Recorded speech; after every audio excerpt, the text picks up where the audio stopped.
So, I had this dream last night. Yeah, what about? I was a superhero lawyer called the Deal Closer. Oh my. Yeah, and my superpower was closing deals and giving clients high value services in short time. Well, maybe you've been influenced by Deal Closer, the pod's new sponsor. Oh, right.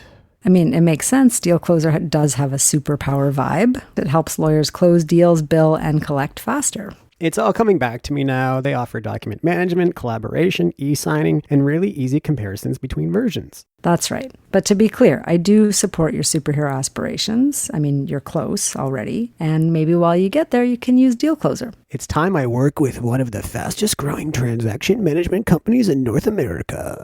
And if you visit cloud.dealcloser.com/lawyerlife, you can get an extended free trial of 30 days and a 15% discount off a monthly or 1-year subscription. That's cloud.dealcloser.com/lawyerlife. Check it out today.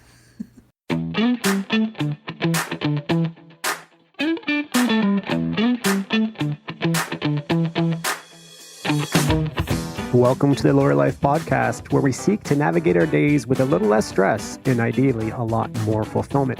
In this season 6, we focus on resetting our lawyer brains. On today's episode, we discuss high performance. We ask whether the profession misunderstands true high performance and how we can all shift our perception toward a higher performing life. I'm Mike Anderson. And I'm Darlene Tonelli. Hi, Darlene. Hello, happy Friday. Happy Friday to you. How are you? I'm doing well, thank you. Feel good. Good? Yeah. Or high performing? Oh, goodness. No, I'll tell you straight away. This is a forever endeavor of mine. The elusive, proper high performance, not the prima facie high performance that with the profession sometimes, I think, misrepresents or misunderstands, and we're going to get to that in this episode. So today we're discussing high performance, as we've mentioned, and in this season 6, we're focusing on resetting our lawyer brains. And so what we're hopeful to talk about today and illustrate is that we assume a high-performing lawyer looks a certain way, and there's a bunch of different symbols or qualifiers to the stereotypical high-performing lawyer. I'm sure you can think about many, but it's often bills the most hours, has the most clients, wears the fanciest clothes, lives in an expensive neighborhood, looks a certain way, speaks a certain way, seemingly is super important, and blah, blah, blah, blah, blah. There's a bunch more things I'm probably missing. Darlene, am I missing any? Wins awards. Oh, wins awards, yes. Awards. Yeah. Which we should do a whole episode on, but yes, Yeah. awards. Yeah. That's true. Yeah, award-winning. And cases. Yeah. And what we're thinking about today is maybe those are not actually indicators of high performance.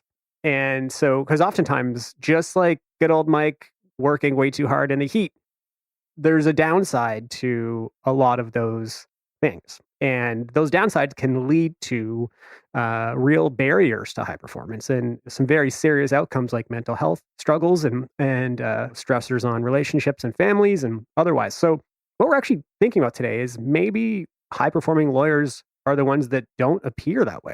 And maybe those that bill less time, take vacations, keep a manageable client list are actually better at setting themselves up for success in the long run. Well, and where this comes from, we were prompted by reading some lawyerly sort of social media where the word high performing was used. And both of us kind of took it away and thought, well, are we all clear on what high performing really is versus what lawyers say it is? And why do lawyers talk about being high performing and finger pointed directly at ourselves? Because we have taken high performance on as a topic many times on the podcast, really focused on how do we improve our own performance to the best of our ability to do what we want to do. But what we observed was that people in our profession use this term a lot, but it tends to have a more negative connotation, and it tends to glorify the busyness and the stress and the pain in a way that I don't think is the right way to look at it if we're looking at it from sort of an executive coaching perspective. So we're going to get into it from that angle. And I'm looking forward to talking about it because the point of this season is to look at the things we all tell ourselves that keep our profession stuck in bad patterns and break them, ideally. Absolutely. Yeah, so let's get started on that. So what we realized is that it's a high performance life that we want and not necessarily high performing work. Right. So on that note, Darlene, let's start with law school, Darlene.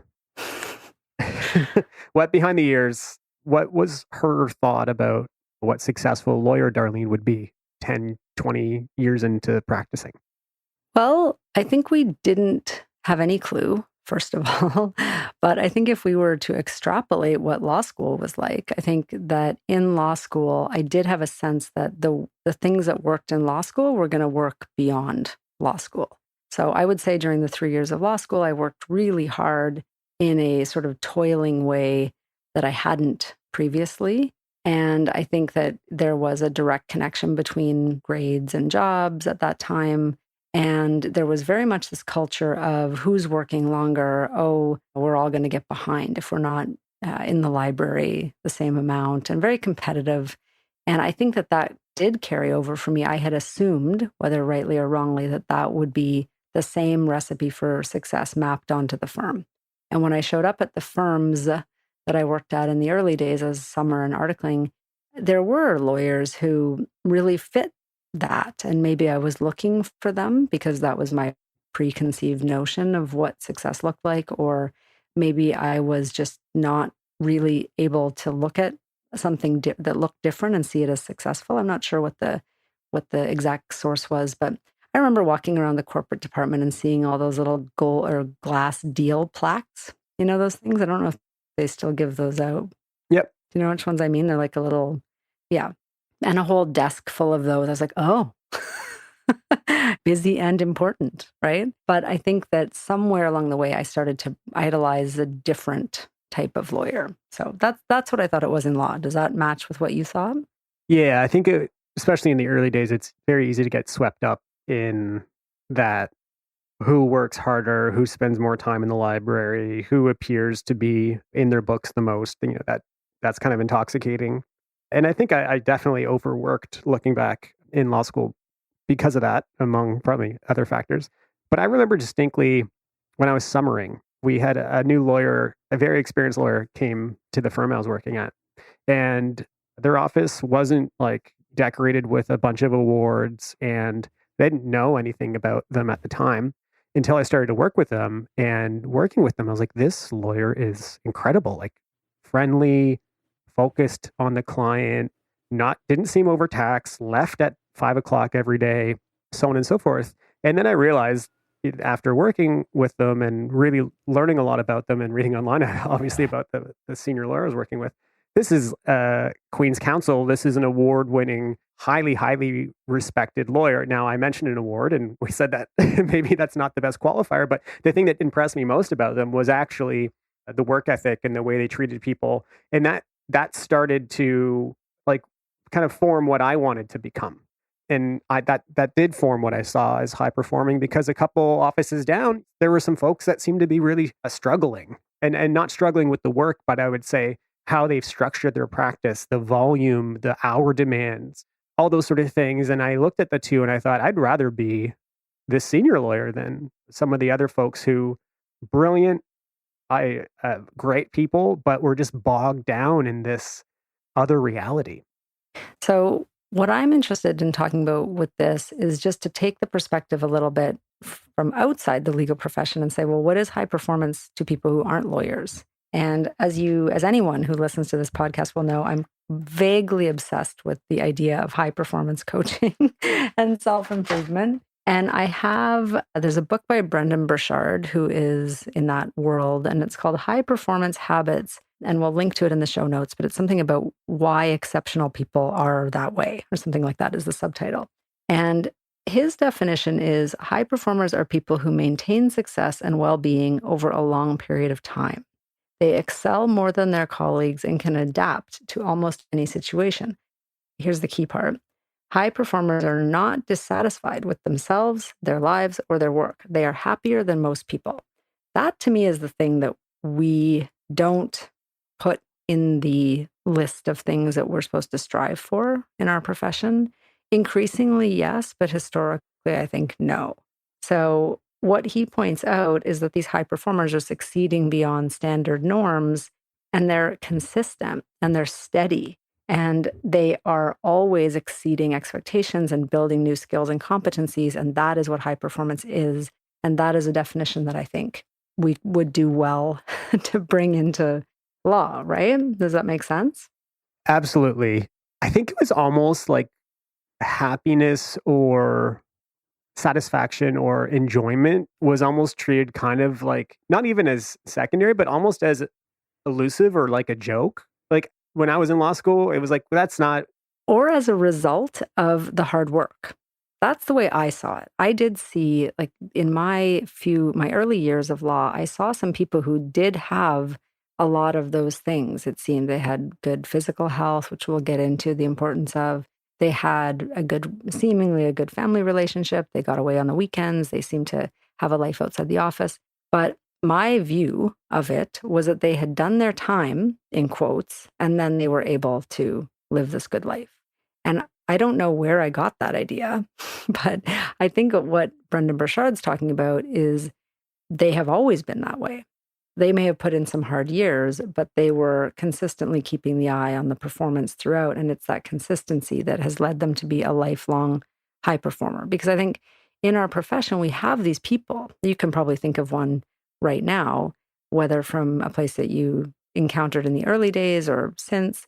There are these people, but there's this whole other tier of lawyers in our profession that are just lionizing the work part and forgetting all the other pieces of that definition, would you say? For sure. Yeah. So I think what I realize when we're talking about how to reset the lawyer brain on high performance is let's switch it from high performance work to high performance life, right? What is a high performance life and how do I get one? And that's where the focus has to be. And what I find so helpful, and I know we talk about this a lot on the podcast, and I always talk about my own personal process of trying to set goals in multiple segments of my life, not just at work, not just financially, but all the things that lead into a balanced existence. And really, high performance, based on the definition that I read earlier, is like having habits that keep you healthy, having positive relationships at the office and outside the office, doing service outside of work, not just only sort of being financially motivated for your own self. And then really, as Brendan Burchard's book is premised on all these interviews with high performers, he was really asking a lot of different people across all kinds of different industries, why are you such a high performer? What is it that you do? And then observing their behaviors and taking their answers. And what he noticed was most of them had some really high degree of humility. So there was this concept that they were just doing their thing, which I really liked. And I also don't think that's how we envision high performance in our profession, right? It's sort of, you envision the most brash, outspoken, successful people. I do anyway, I think. Yeah. I mean, lots to unpack there. The one thing that I'm very fascinated with is, so your mention of, let's say, getting involved in the community or dedicating yourself to relationships outside of work. Like, these things are only possible if you run counter to the assumption that you should be working almost every hour of the day to meet a billable target, right? And this is one of the things that we're focusing on, obviously, is what we're told actually could be the opposite of what is true.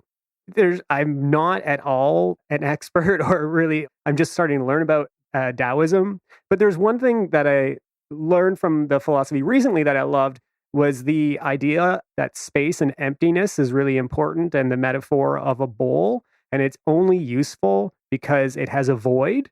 This kind of reminds me of that. In every sense, professionally or personally, you're of very little use to your clients or your loved ones or your friends or your community if you have no space to provide to them, right? If you are literally like just rammed full of work and have a huge list of clients, and you are sprinting for a full day every day, there is no room for anything else. And there is no room for even clients that need something quickly or have an urgent matter that sends everything spiraling professionally. And obviously, if your focus is strictly on the billed hour or the money you make, there won't be room for your friends, family, and people that want to spend time with you. And so the metaphor, I think, is really sound and speaks to what we're getting to here,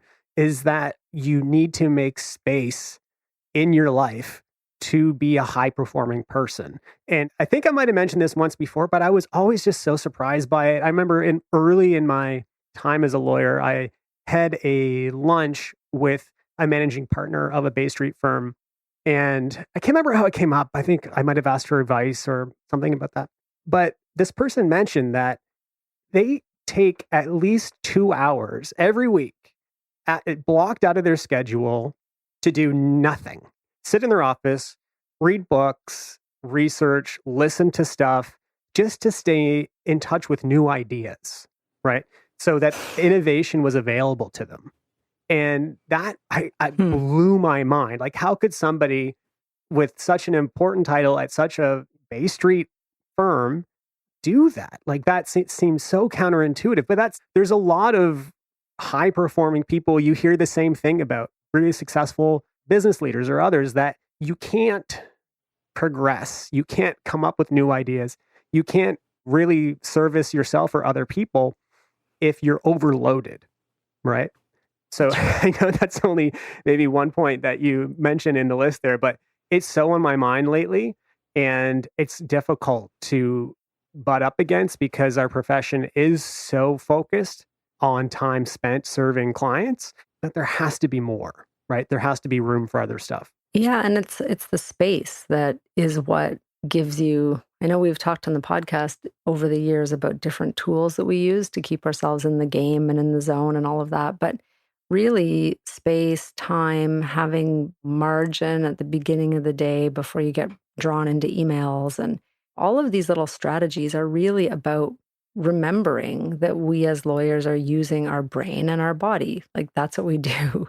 And yet, the idea of how many of us skip our workouts because we have a call, or we can't get to we allow something to be booked in our schedule over top of our usual workout time, or we just don't get to it because the volume is too much.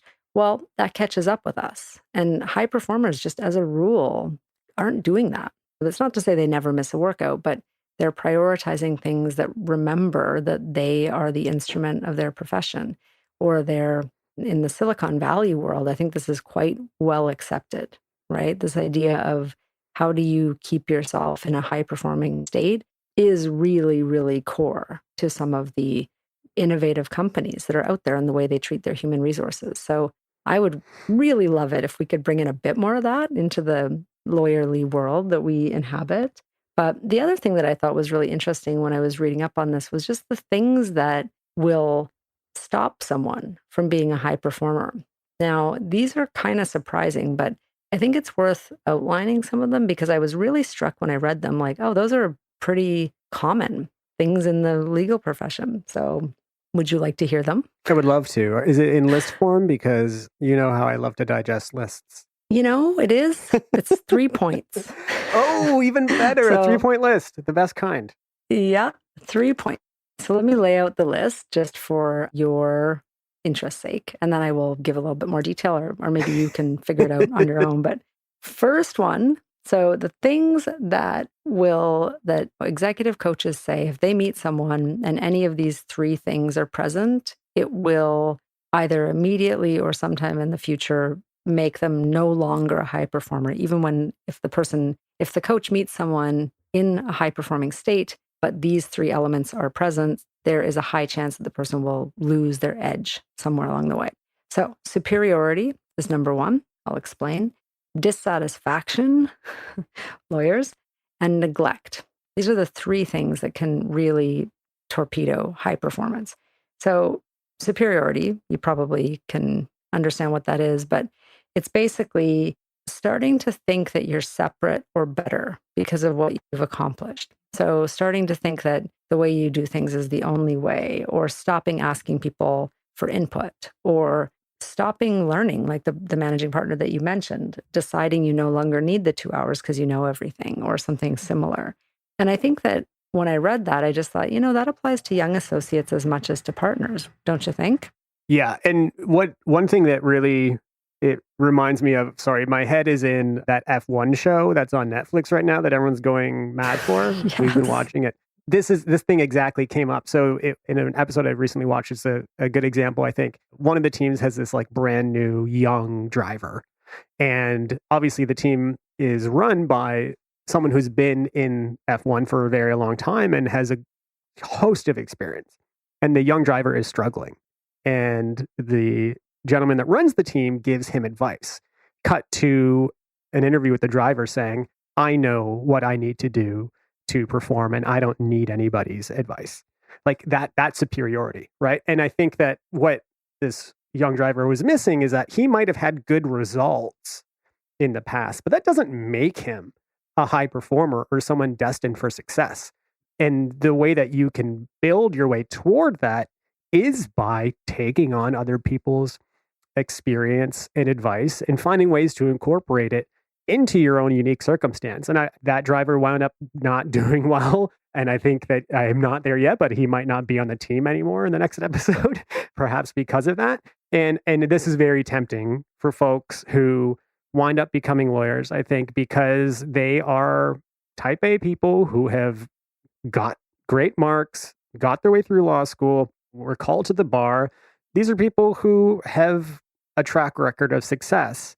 Oftentimes it's tempting to think that that is only because of your specialness, but in truth, not realizing that other folks have huge amounts to contribute to your life and your potential fulfillment and your ability to be a high performer. I mean, it's a lost opportunity for sure. So I love superiority as the first. Yeah. And I think it also just reminds us that when we succeed, we are part of a team. So I think that there is a tendency to think it's one person, and that's just never true, even at law firms. So if you've got a junior associate who's done a bunch of work, but is making a mistake or something, they're still part of the team. It's still, it's an organism. It's not just the one person. So that to me was really, really relevant.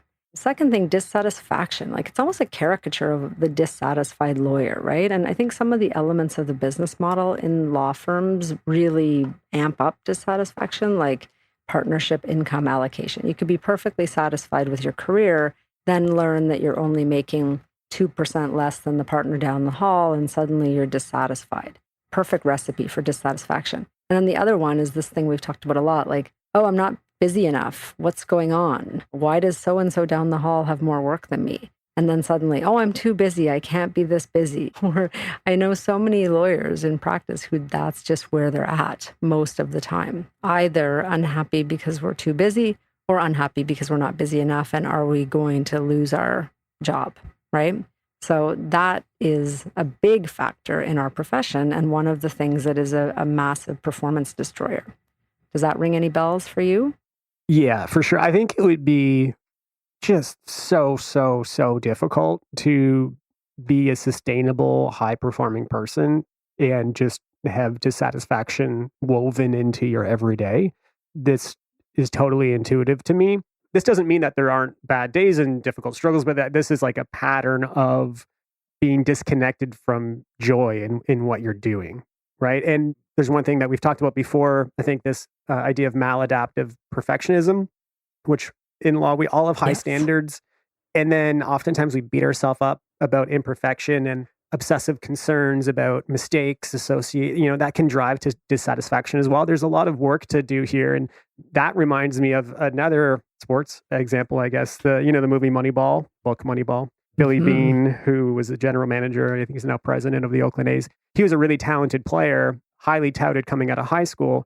And he got in his head so much about failure. And he said it drove him to really stop being the superstar that a lot of people said he was destined to be. He looked at his roommate at the time in the minor leagues, this guy named Lenny Dykstra, who was just kind of a guy who didn't care and would strike out. And it would seem like he hit a home run when he got back to the dugout. And he said Lenny Dykstra's biggest strength was the fact that he just let stuff roll off his back.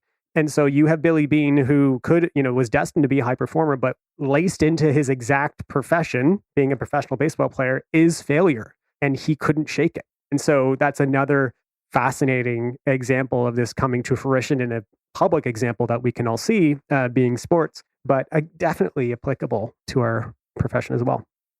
For sure. And then the third one, neglect, where obsession about one area of your life hurts another area. So I think what spoke to me about that was that there are a lot of us who have, we probably all, even amongst our circle of lawyers that we know, and I have been this person, and I apologize to all my friends for these years, but the years where you're the friend who always bails because work, right?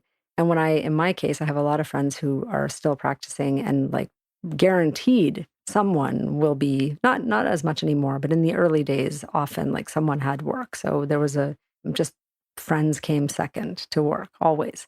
And then similarly with family and everything else. So I do think that neglect is baked in to the way that we roll as a profession for a lot of us. And that is a problem for high performance. In the book, Brendan Burchard says hard work, focus, and success is something that made us successful in the first place. But then at a certain point, it becomes a problem because we haven't acknowledged that our life now includes more things and we need to live that way for the rest of our life. Like law school is 3 years, law career is 40 years or more, depends. So you can't sustain that level without consequences on your relationship, your health, etc. So that was a key. Those are the three: superiority, dissatisfaction, and neglect. Yeah, thanks, Darlene. I love to wrap things up. I suppose, call me Santa Claus.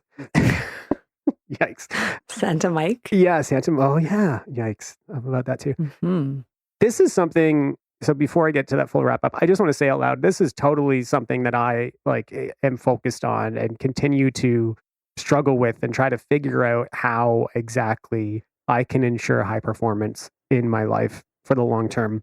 There's times, and I've mentioned them on the podcast recently as well, there's times where I have felt out of balance because I have neglected exercise or time to meditate or other things, just downtime. Certainly I neglect far too often. So I especially just want to say that I think this is really hard, and there are structural things that make it very difficult on top of just the fact that it's hard work. And so just acknowledging that this is a goal that we're all aspiring to, and it's not simple, and I don't want to speak for you, Darlene, but I'm not there 100% at this point. But in the end, I think it's an important thing to realize that to have a high performing life, you need habits that protect your health and well-being, positive relationships at work and outside of work, service to other people outside of work, and humility, which is the foundational value of high performance. You can't maximize your potential. You can't maximize your potential by minimizing others. Nice summary. Hey, thanks. I'm going to keep humble with it because don't let it go to your head that you do good I'm summaries. on that. Yeah, I'm on that road. Okay, so great. We will take a break and we'll be back with our goods and grapes.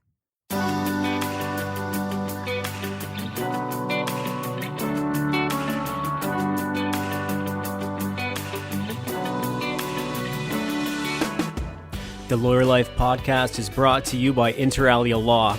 Inter Alia lawyers have big firm training, in-house experience, and a wide range of expertise in technology, media, and entertainment. Our advice is business-focused, speedy, and practical. To learn more, visit interalialaw.com. That's interaliaa-law.com. And we are back with our goods and grapes. Goods are things we want to promote and support, and grapes are things that annoy us. Darlene. I'm going to have the thing that I want to promote and support, which I already have done on @LawyerLifePod Instagram. But your pool that you built, it really was something. And I know that you mentioned it at the top of the episode as a source of hard work, but at the end of it, something which should not be lost is that there is a really good thing that happens when you do, you put real effort into something to make it wonderful and you get to have it for the whole summer. And I just thought it was very good. I would not do it on your day off in future. That's my only suggested amendment. But it was really beautiful. Yeah, the results were good. The process can be improved. Here I am with that maladaptive perfectionism. But anyway, thank you, Darlene. That's very kind. I appreciate it. I have a big update for the pod listeners, and it's my good. And I think that if there's anything has been documented on this podcast, aside from the obvious, it's that I have had a years-long struggle growing grass in my backyard. Do you recall my constant mention? Yes. How could I forget? This is big news on the pod. I have to say, I'm crossing my fingers. I'm knocking on wood. I did it, Darlene. I have a lush, beautiful green lawn in almost every part of my backyard. Wow. And it just goes to show that persistence and positive thinking and some watering and some lawn food goes a long way. And I am so happy. It gives me so much joy. Okay, I have to ask though, will you be the guy on the street that mows the zigzag, like perfect diagonal? I came up with a zigzagging dad. I have to preface that. I'm much So more. did I. This is what we have in common. Yeah, let me say this. Maybe I'll refrain. I was going to say, maybe, you don't have to take time to cut your lawn twice, and you can find other ways to contribute to your life or your own well-being, but I'm not going to judge people for cutting the lawn twice. I cut my lawn just so it's cut, but I'm just so happy. And all of you at home, thank you for your letters and your kind words of support over the number of years. And I couldn't have done it without you. So yeah, your garden has received some support, man. for sure. I'd like some pictures of this lawn. I will take a post picture them. of my lawn, probably of my ferns, which I'm just really happy with my ferns right now. There's a lot. People scrolling through their feed will be like, what's with his lawn? It's going to be only well, out of context, it might need a bit of an explainer. There are imperfections to the lawn. Don't get me wrong. It's not a perfect lawn, but 3 years ago, it was wood chips across the whole yard. And now it is a lush, full lawn. And I would say 75% of the area, which is great because now we can run around without shoes on. And it's very satisfying. Anyway. Very good. Do you have a grape? Do I have a gripe? I have just noticed that through this pandemic, I've gotten into a little bit of a habit of not reading books. You know, I'm a big book reader. Even earlier in the pod, when you mentioned Moneyball, you said movie or book, which was, I'm sure, for my benefit because I am more of a book person. And in that case, I did see that movie. I think I also read the book. Both great. But love both. I get so much out of books. And I used to have a thing where I would try to read like 40 books a year. I would write them down when I read them and keep track of how many books I had read in the year just to keep myself on it. I may need to get back into doing that just because I keep scrolling on my phone, like news and stuff. And I'm trying not to read news, and I'm finding that there is that time when you need downtime. And if I have a book started, I will read it. And if I don't have a book started, I will just waste time. Anyway, this is a very Darlene specific gripe. Tiny habits, they say, if you want to read a book, open the first page. Yeah, or have books around. Like I have 5 or 6 books in my house that I have started that just aren't there I don't have them in the place where I would, if I'm going to have breakfast and I have a minute, I might like read a book for a second. Anyway, books are key. It sort of goes to what we said earlier, where you're challenging your mind, you're getting out of your day. Books can take you there. So that's my gripe about myself, that I need to do that a bit more. How about you? Okay. Recently, we bought different dishwasher soap. Oh my God. And it's just not working with the dishwasher. And it's one of those things. And it's very great, annoying. I'll give you my suggestion after the pod. I don't want to. We just have to go back to the soap that worked, is all. It just wasn't in the store. I see. So, yeah. Do the thing that works. That's generally good advice in life, right? Yeah. Why change? Why fix what's not broken? No, but we've been there. Tell me you've not been there, Darlene, with the wrong dishwasher soap. I have been. It's very frustrating. I've dropped off a thing of pods on a friend's front porch because I'm like, these are not these complete ones. Like, see you later, complete. I need like platinum. Beat it, complete. And I even texted the friend and was like, by any chance, do you use complete pods in your dishwasher? And she was like, yes. I'm like, fantastic. I'll be right over. Because the thing is, there's nothing worse than having a product in your house that is not fit for purpose. I shouldn't say there's nothing worse. Very first world problem. Yeah. But I just got to get it out of here. Once something doesn't work, it's like, okay, other than my microphone, which I kept for ages. I was going to just bring up your old microphone, which you just had such an affinity. There's a price ceiling. There's like a below $20. Right. Then it goes. Has to go. Over $100? I'll try. I'll keep working on it. Anyway, that's a funny gripe. Thank you. Yeah. Really domestic gripes you had today. You had lawn and dishwasher. I'm very impressed. Well, what else am I doing? I'm in the house. Nothing. It's true. It's true. Partially vaccinated, hanging out in the house. Well, thanks for this. This was fun. And hopefully we've given some people churning away thinking high performing means just work. Hopefully we've had them thinking of a different direction after this podcast. Also, I just want to say thank you to Deal Closer for not only sponsoring the podcast, but giving me an excuse to use this voice. Yes, and giving the Very discount fun. For our subscribers. That's really great. And I think it's exciting. Great company. That's it for this week's episode of LLP. Thanks to Inter Alia Law for presenting the podcast and to Nick Fowler for composing and performing our music. See our show notes for his website. Don't forget, we love feedback. Please comment in the review section or subscribe or like. We'd appreciate it greatly. That's it. Talk soon.